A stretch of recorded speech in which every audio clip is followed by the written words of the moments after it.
प्रिय छात्र छात्राओं,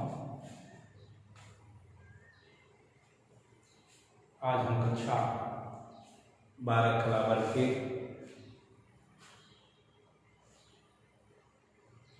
विषय राजनीति विज्ञान में शीत युद्ध के दौर की चर्चा करेंगे।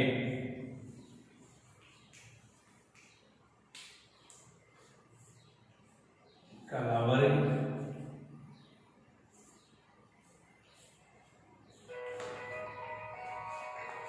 ऐसी परिस्थितियों में हम शीत युद्ध के दौर के बारे में पूर्व में भी पढ़े हैं।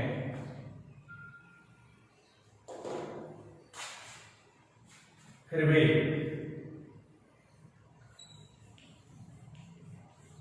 आज जिस टॉपिक्स का हम अध्ययन करने जा रहे हैं वह है गुटनिरपेक्षता। शीत युद्ध के दौर में जो आज का टॉपिक है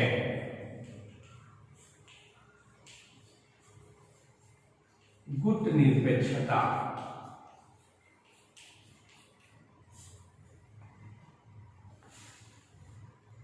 जब पूरा विश्व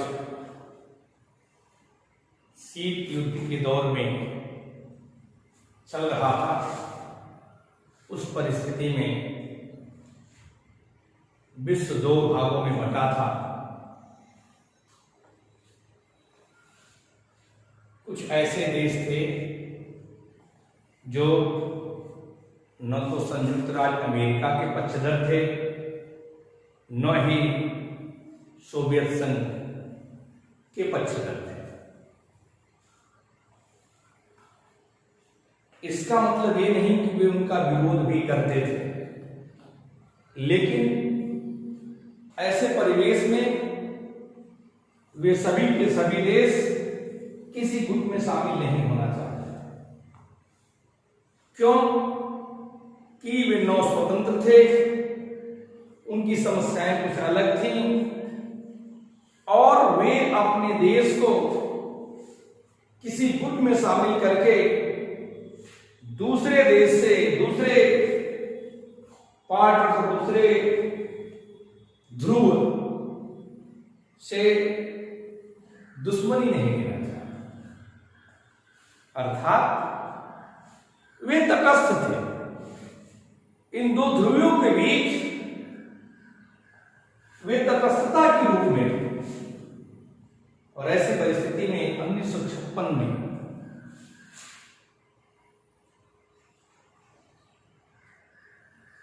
यूगोस्लाविया के जोसेफ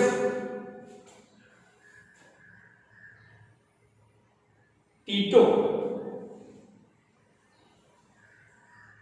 जोसेफ ब्रॉज टीटो, यूगोस्लाविया के जोसेफ ब्रॉज टीटो यूगोस्लाविया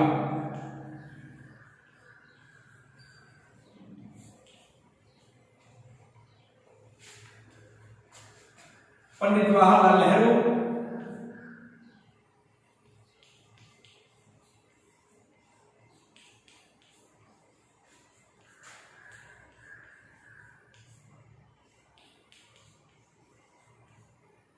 नेहरू जो भारत के थे और अब्दुल गमाल नासिर जो मिस्र के थे।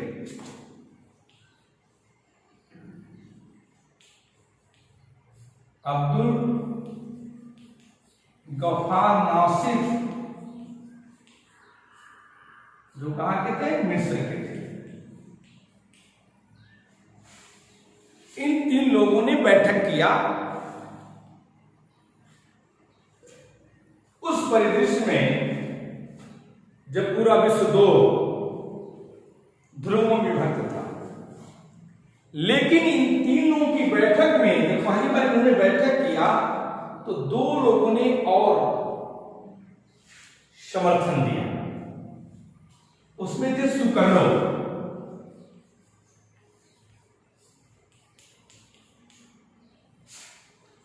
और ये जो सुकर्णव थे वह इंडोनेशिया के थे।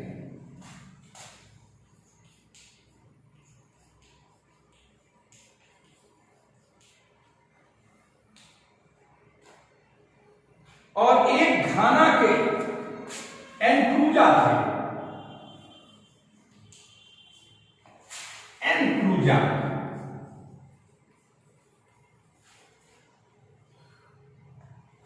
यदि ये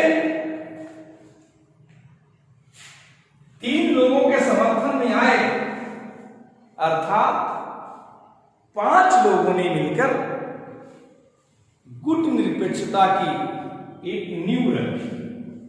अर्थात आप कह सकते हैं कि ये 5 देशों के प्रमुख अपने रूप में प्रमुख थे। 5 देशों के प्रमुखों ने मिलकर गुट निरपेक्ष एक अलग से देशों का समूह बनाना प्रारंभ किया। पहली बैठक बेलग्रेड में इनकी हुई और बेलग्रेड की बैठक के बाद इन लोगों का जो वास्तविक रूप था, जिससे कि दोनों देशों से अपने को विरत रखते हुए, किसी की दुश्मनी न लेते हुए एक अलग से संगठन बनाने का प्रयत्न कर रहे थे, उनमें बहुत सारे अफ्रीका के स्वतंत्र देश, 9 स्वतंत्र देश इनके समर्थन में आने लगे। या जो इन्होंने बैठक बेलग्रेड में प्रारंभ की थी, इनकी पहली सोच के कारण इन 5 लोगों की सोच का जो गुट निरपेक्ष का कार्य हुआ, उसके कारण जो पहली बैठक बेलग्रेड में हुई, उस बेलग्रेड में 25 सदस्य थे। भाग लेने वाले सदस्यों की संख्या कितनी थी? 25 थी। यह बैठक कौन सी थी? पहली। और धीरे धीरे इन गुटों में बहुत सारे देशों ने अपना विश्वास जताया। ये विश्व की राजनीति में ऐसा नहीं कि कुछ करते नहीं थे, उससे अपने को विरत रखते थे, लेकिन ये देश 2 ध्रुव संयुक्त राज्य अमेरिका और सोवियत संघ में न किसी का मित्र बनना चाहते थे और न ही किसी का शत्रु बनना चाहते थे। लेकिन इस गुट निरपेक्ष में सम्मिलित होने वाले देशों की संख्या जैसे जैसे बढ़ती गई, वैसे पता चला कि वर्तमान स्थिति में करीब वर्ष 2006 की स्थिति में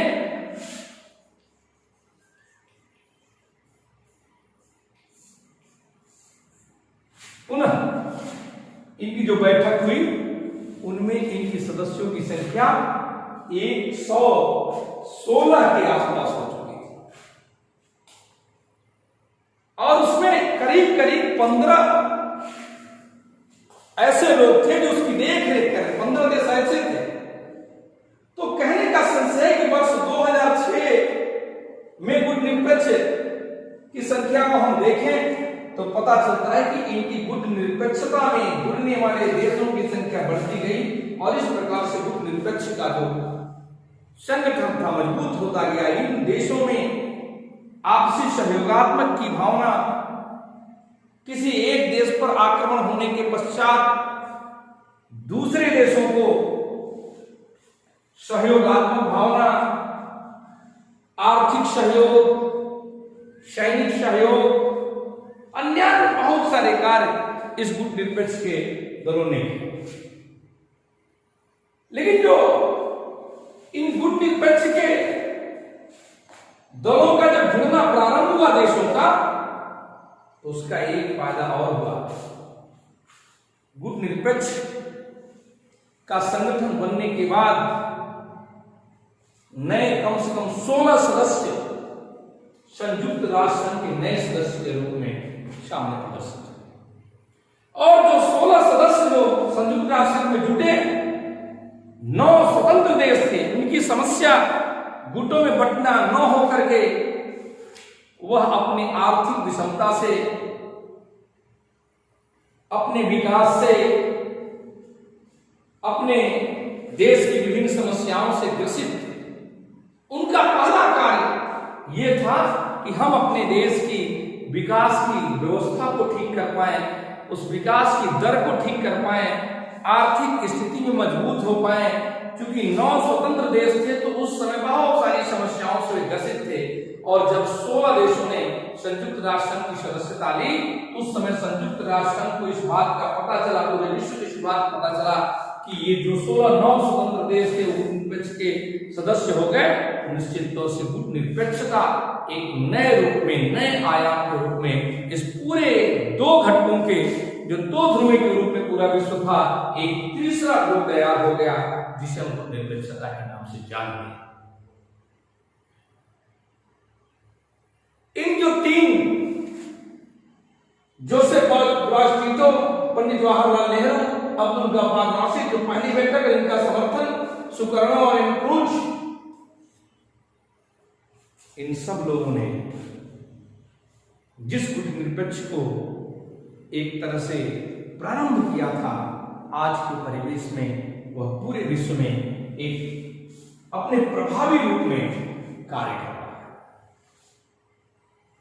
और वर्तमान परिवेश में उनमें से बहुत सारे देश उन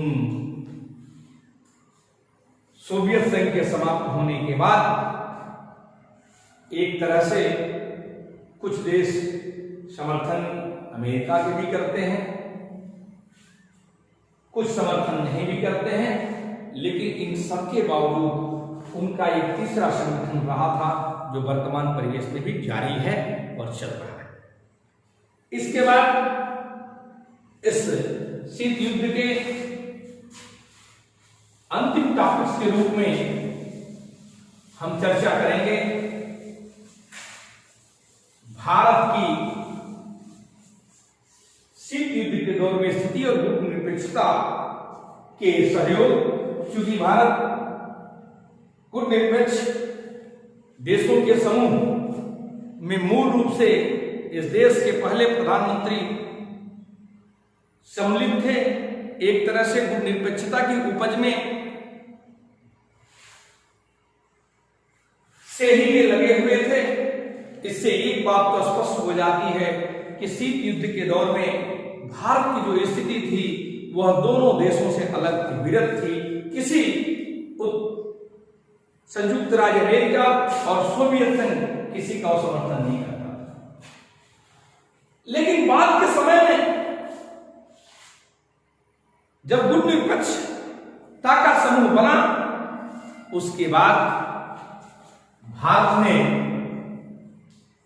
सोवियत संघ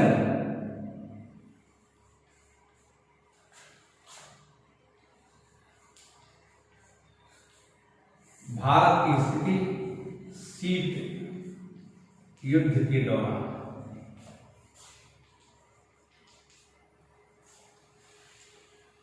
सोवियत संघ से मित्रवत संबंध हो गए।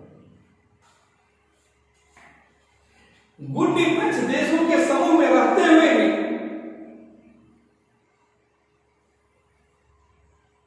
भारत सोवियत संघ, रूस के सोवियत संघ जो रूस के नाम से भी जाना जाता है, जो उसका एक बड़े देश के रूप में रूस था, सोवियत संघ का मित्र हो गया। बहुत सारे जब कांग्रेस की गवर्नमेंट थी इस देश में तो बहुत सारे वहां से तोप, विमान, सैनिक हथियार सोवियत संघ रूस ने भारत को दिया। भारत ने खरीदारी की और उससे उनके संबंध मित्रवत होते गए। लेकिन सोवियत संघ रूस के टूट जाने के पश्चात जब सोवियत संघ स्वयं विघटित हो गया तो ये स्वयं अपने को किनारे करते हुए आज के वर्तमान दौर में यह देश जो वर्तमान की सरकार नरेंद्र मोदी जी की चल रही है वो आप देख भी रहे होंगे कि अमेरिका से ज्यादा लगाव प्रदर्शित। जो भारत के वर्तमान प्रधानमंत्री मोदी जी हैं, नरेंद्र मोदी जी हैं,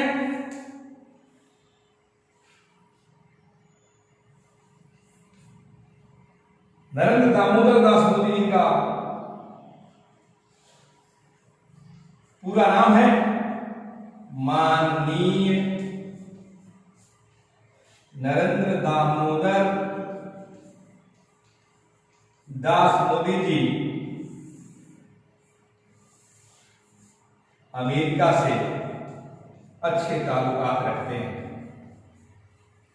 और विश्व की वर्तमान स्थिति में जो दुविधा समाप्त हुई है तो चूंकि पूरे विश्व में अमेरिका एक महाशक्ति के रूप में उभरा है, ऐसे परिवेश में बहुत सारे देशों की ये मजबूरियां भी हैं कि हम उस देश से अपने मित्रवत संबंध स्थापित करें। चूंकि अमेरिका वर्तमान परिस्थिति में आर्थिक रूप से, सैन्य रूप से, रोजगार के रूप में बहुत सारा सफल है, इसलिए इनसे अमेरिका का संबंध स्थापित करना आवश्यक भी था और वर्तमान में जो संबंध है वह अमेरिका से काफी मधुर है।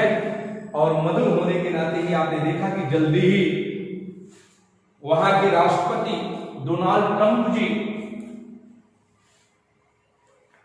यहां आए थे। जो नमस्ते ट्रंप के नाम से इस देश में कार्यक्रम हुआ, बड़े स्तर पर बहुत सारे देश के लोग उनके स्वागत में खड़े रहे और उनको हम मोबिलाइज करने के लिए ऐसे कार्यक्रम किए। और उसके जस्ट पहले अमेरिका में नरेंद्र मोदी जी भी, माननीय प्रधानमंत्री नरेंद्र मोदी जी वहां पहुंचे थे और पहुंचने के बाद ट्रंप के द्वारा भी बेहतर आयोजन करके एक बेहतर इनका स्वागत किया गया था। और दोनों देश वर्तमान परिस्थिति में मित्र रूप में काम करते हैं। अर्थात हम कह सकते हैं कि भारत जब द्विध्रुवीयता थी तो उस समय गुटनिरपेक्षता के उत्पत्ति में कारगर अपना कदम उठाते हुए लगातार गुटनिरपेक्ष देशों का सहयोग करता रहा। लेकिन करीब करीब 80 और 70 से 80 दशक के आसपास यह सोवियत संघ रूस का भी मित्र देश के रूप में इसकी ख्यात हुई, अर्थात सोवियत संघ रूस से इसकी मित्रता हुई। लेकिन वर्तमान परिस्थिति में जब अमेरिका एक ध्रुवीय पूरे विश्व के स्तर पर महाशक्ति के रूप में उभरा तो उस परिस्थिति में वर्तमान परिवेश जो उत्पन्न हुए हैं वह अमेरिका से मित्रता के हैं। बस यही इतना ही। आज ये चैप्टर शीत युद्ध का दौर समाप्त हो रहा है।